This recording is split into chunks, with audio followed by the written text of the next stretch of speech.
My husband took me to his ex's wedding to show me off using the excuse that it was a friend's wedding, but you know what karma does to show-offs. I married my husband Franco, or I should say ex-husband, recently. When I say recently, I literally mean it happened just a few days ago. It wasn't anything fancy, just a civil wedding followed by a dinner our friends attended. We didn't want to spend too much, and this wedding was literally not spending much. I was happy like any other girl who has just gotten married, unless it's an arranged marriage. That happiness literally lasted 2 days. Barely 2 days after we got married, my husband tricked me into attending his ex's wedding. I say tricked because I didn't actually know we were going to his ex's wedding. His ex-girlfriend Grace had left him for someone else. She cheated on him. I don't know why he took me to his ex's wedding. His ex wasn't happy to see him. She looked scared and panicked as soon as she saw Franco and me walk into the reception. I was in shock when Franco called Grace by her name and started a rant about how she had lost a great man because he was already married. I can't tell you how unprepared and embarrassed I felt. I never would have agreed if I had known that the friend he told me about was actually his ex. Franco had told me that a very special childhood friend of his was getting married 2 days after our wedding and that he really wanted to attend. He insisted the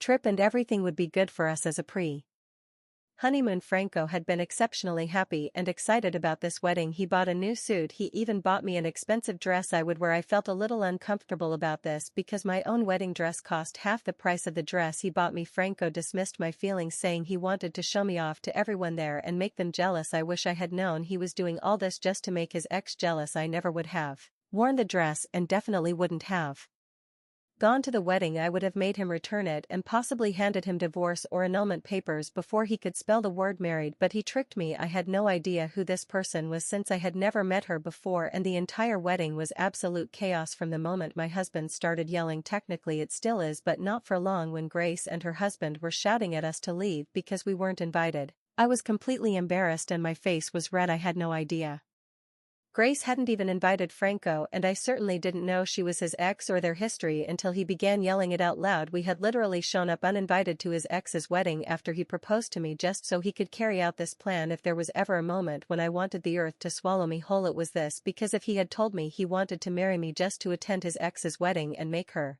jealous, I would have told him to kick rocks. Never in my life had I felt so humiliated. Everyone was watching the scene unfold and I could feel their eyes on me even if I didn't have the courage to look around. Franco didn't care about the stares. He was enjoying the attention while telling his ex that he was married and off the market so Grace would regret her decision for the rest of her life. Everyone was whispering about it and I heard some comments that made me want to disappear forever. At first I was frozen in shock and only started acting when I heard the groom telling the best man to call security. Franco kept ranting and telling Grace that she had made a huge mistake by marrying someone who wasn't him. Grace was crying at this point and kept telling Franco to leave and not ruin her special day. She even said she was happy he had found someone and that he didn't need to ruin her wedding like this. The groom, of course, was furious and immediately told Franco to leave or he would punch him. In fact, he would have hit my husband if his wife hadn't been holding him back. I guess she didn't want her husband getting into a fight on their wedding day and somehow ending up accidentally injured or in jail. When I heard they were calling security, it was like a switch flipped in my head. I told Franco that he had brought me there under false pretenses and that I was leaving. When security arrived, they walked toward me to escort me out, but since I was already heading in that direction, they let me pass. I told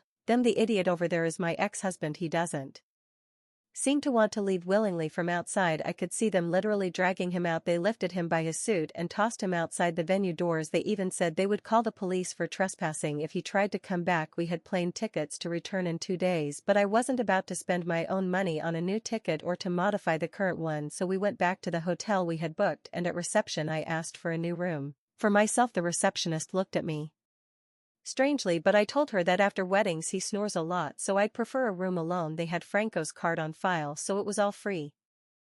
Today I drank half the minibar because I felt awful. You know when you keep replaying something bad that happened that day over and over. The other half of the minibar ended up in the toilet. I felt wasteful that night, and even though I still felt terrible, seeing the little $20 bottles emptied without even being consumed made me feel a little better. The next morning I felt horrible waking up hungover and everything. Franco knocked on my door and acted normal like nothing had happened. I started yelling at him for waking me up and asked him what the hell he was thinking. I also confronted him for tricking me into believing it was a special friend when in reality it was his ex. Franco said it was nothing, that he was just putting his ex in her place. I put a hand on my chest and said, what a relief. I thought you were an idiot who used me marrying me just to trick me into coming here. Everything's forgiven. Come in and let's make up either I'm a terrible actress or he actually thought I was.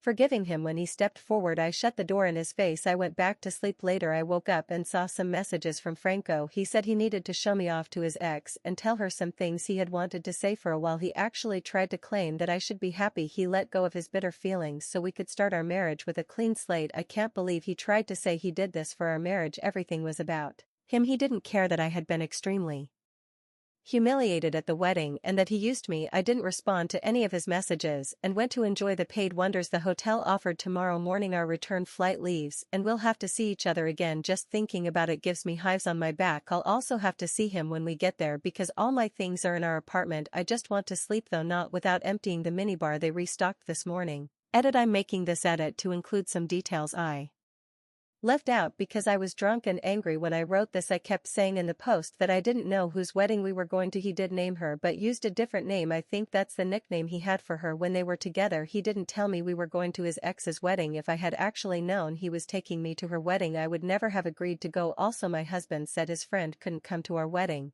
because she was busy preparing her own wedding. Franco had in fact included his friend in his guest list, so he knew the woman was going to be part of the wedding. Only at the last moment Franco informed me that his friend had an emergency appointment to fix her dress that day, so she wouldn't be coming to our wedding. That means he invited her to our wedding, and since she didn't go for obvious reasons he had to do this. I was a little skeptical about why he was so desperate to attend his friend's wedding when his friend didn't even attend ours, and I had never met her, but Franco kept telling me this friend was important and like family, that they had known each other for a long time but living in different cities had made them lose contact. Also, contrary to what you may think, my husband never actually talked about missing Grace or wanting to get back with her. He made comments about how it bothered him that his last relationship ended badly, but we never talked about it, so I didn't even know his ex's name was Grace. The only thing I now know, according to Franco's messages, is that she cheated on him and left with the other person. I don't know if that's the fiancé she married, but he's so obsessed with someone who blatantly cheated on him and left him for someone else. He should have gotten over his bitterness by now, but he hasn't. I hope this helps clarify some points. Update 1: we have returned after a long 2-hour flight, long because he kept trying to talk to me, but my only response the whole trip was, "You shut up and stay seated there until the plane lands." I've already moved out of the apartment we shared, and since it's rented because we hadn't planned on buying yet, I'll have to remove myself from the lease, and that will be it today. Franco is messaging me acting all loving, even talking about how excited he is for our little honeymoon. No one told him there will be no honeymoon, or at least I'm not going with him. I think on that trip I would be the third wheel because there isn't enough room for the three of us, my husband, me, and the resentment he holds for his ex. Most of you think he married me hastily to one-up his ex and make her regret marrying someone else. That's exactly what I think, and I believe I wrote earlier, but I don't remember. It wasn't my best state to be writing. My grandmother always recommended not saying things while drunk, and even less after your husband's ex's wedding when he married you, to make them jealous. She was a very wise grandmother and covered all bases with her sayings. When Franco and I first started dating, he told me he was scared of marriage and settling down after his long-term girlfriend cheated on him. I understood his concerns and assured him infidelity also bothered me, so I didn't expect us to marry soon either. That's why it was a very pleasant surprise when he proposed to me, though I haven't investigated. I'm sure his proposal was delayed only seconds after he found out about Grace's wedding. Oh yes,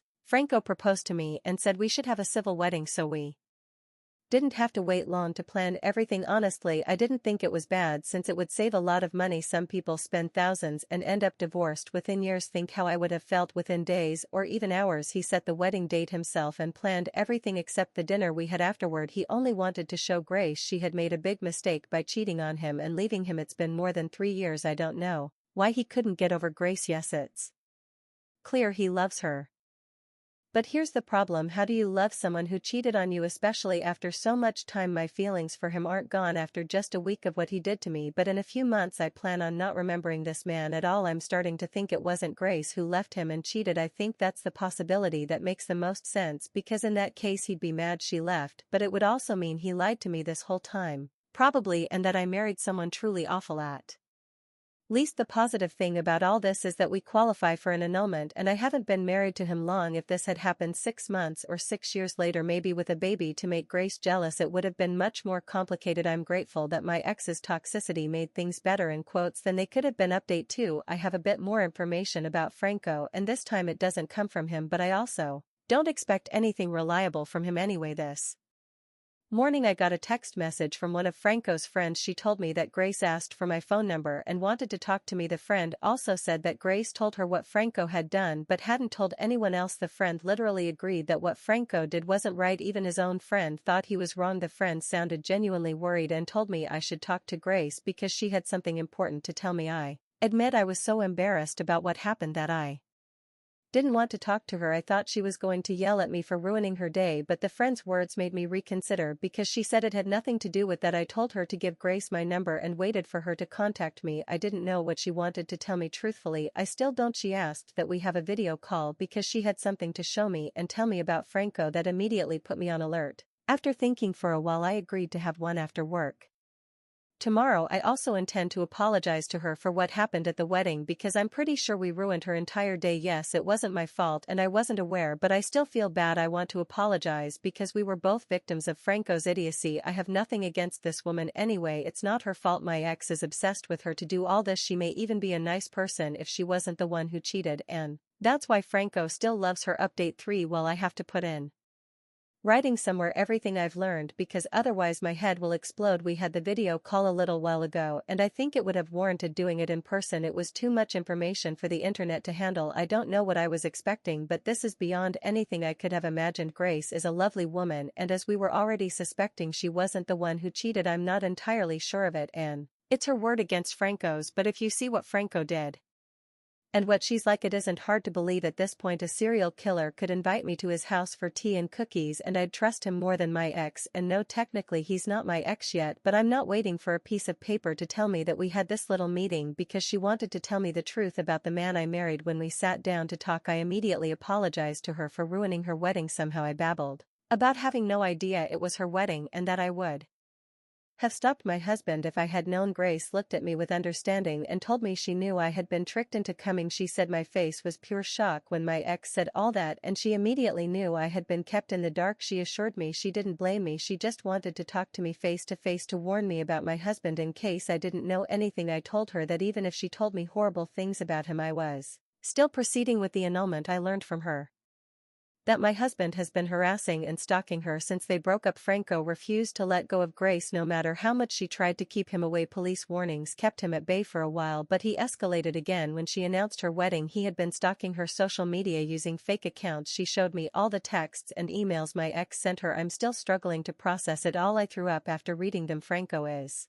obsessed with Grace. He's still in love with her and thinks Grace should be his. He lied about Grace cheating on him. It was Franco who had an affair with a co-worker. Grace broke up with him despite him begging her not to. So Franco lied to me about why they broke up. That also ruined his life there and led him to move to our city. Though the online stalking didn't stop, I also didn't know he was actively stalking Grace until a month before the wedding. Grace said she had hoped he had finally left her alone so she didn't warn the wedding venue about him. She regrets that now. Grace also said she would have preferred never to have any contact with Franco or anyone related to him ever again, but she had to intervene to warn me. She said she had a bad feeling about the way I had been tricked into this and felt she should do her part to save someone who might be heading into an abusive marriage. I thanked her for telling me some of the details were strange enough that I'd rather not share them unless people really want to know. Today my love for Franco has turned into hatred when he did what he did, but now into disgust and fear. I'm cursing the day I ever decided to start a relationship with him and marry him. I'm terrified and tense right now. I just want the annulment completed and I hope he doesn't become obsessed with me. Unfortunately for Grace, she remains the center of his obsession. Edit: I'm sharing this because people asked and I'll try to censor it a bit. Franco, besides sending nude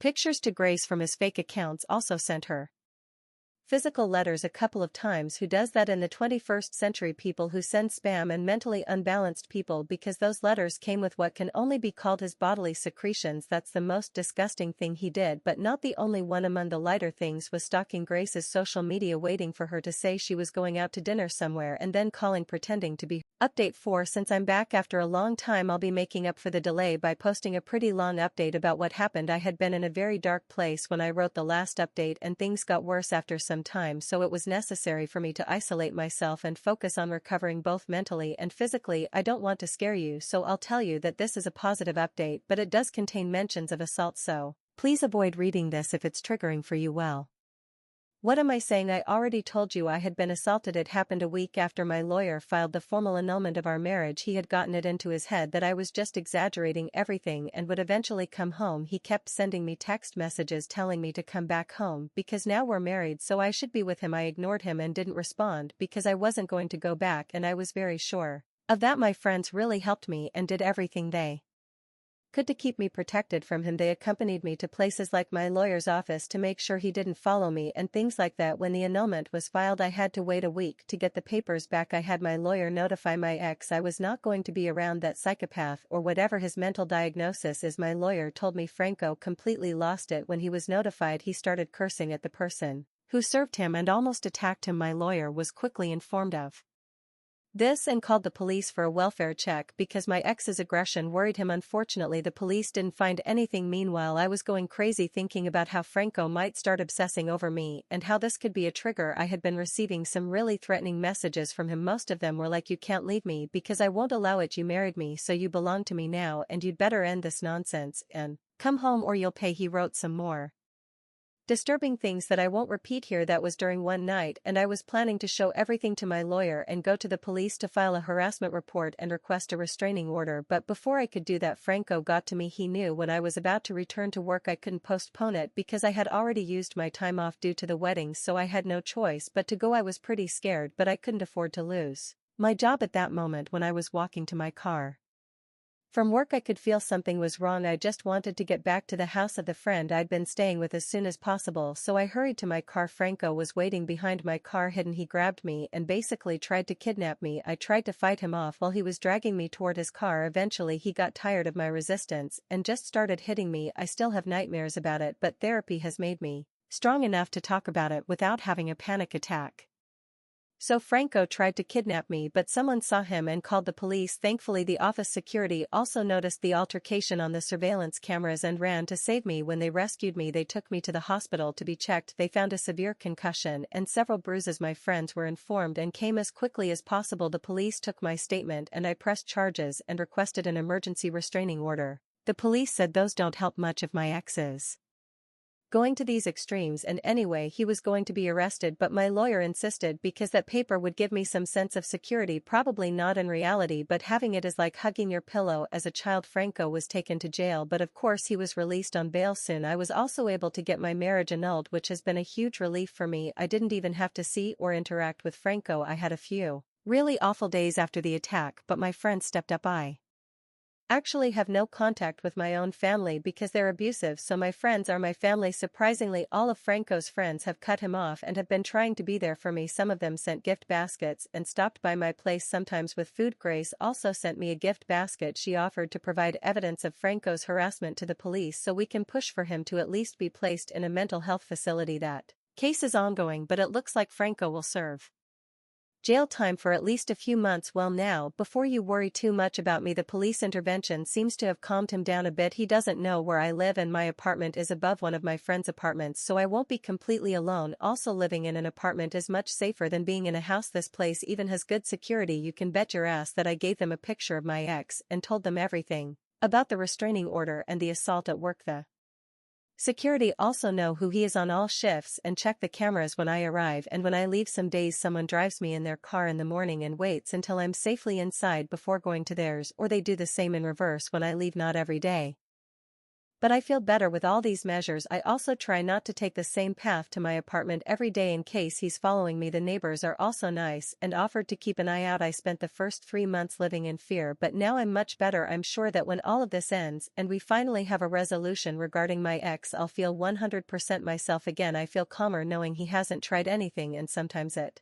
feels like everything I do is extreme, but I don't know what would have happened if he had actually taken me where he wanted to take me. No, I don't even want to think about that now. Update 5. Don't worry, I've been waiting for this update even more than you have, although I initially planned to post it only after my ex was sentenced. Even though he tried again to do something to me, nothing happened to me. I can't say the same for Grace. Franco traveled to Grace's city and approached her one day when she was working in the front yard of her house. Grace and I think he may have been watching her house for a few days. Something I didn't mention before is that as an extra safety measure I kept some secrets I didn't know if my ex was reading this. One of them was a pepper spray that Grace herself had the day he tried to attack her. In reality we'll never know what he intended to do, but he kept repeating that she wouldn't stop ruining his life. This is how the situation went down. Franco got out of his car and started walking toward Grace. Luckily she saw him and had the pepper spray with her, so she waited until he was within effective range and sprayed him a lot. It wasn't just a little spray. She believes she emptied half the can on him. While he writhed in pain she began screaming for someone to hear her. Her husband was inside the house and there were also neighbors that made her husband come out, and when he saw Franco he kicked him in the testicles while he was on the ground, saying that now he could send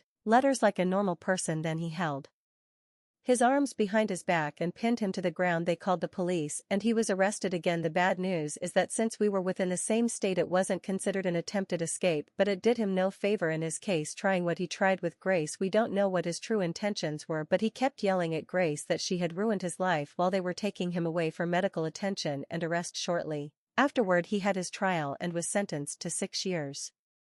For stalking, assault, attempted kidnapping and other minor charges. He was taken to a prison within our state, about a 4-hour drive from my city but about 2.5 hours from Grace's. Grace and her husband are still traumatized by his letters, so she decided to visit him and have a conversation with him. She started talking to him as if she were concerned about his health until she loudly asked him if his testicles had healed and if he could now continue sending those kinds of letters.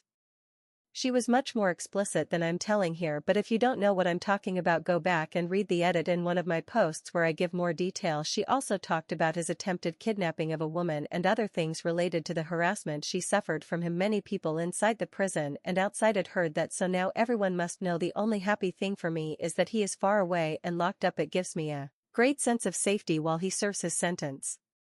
Edit. Franco has been transferred to another prison out of state because he was being harassed by his fellow inmates, and since Grace and I were the victims who led to his conviction, we were notified. This new prison is only a few hundred kilometers farther than the previous one for me, but much farther from Grace.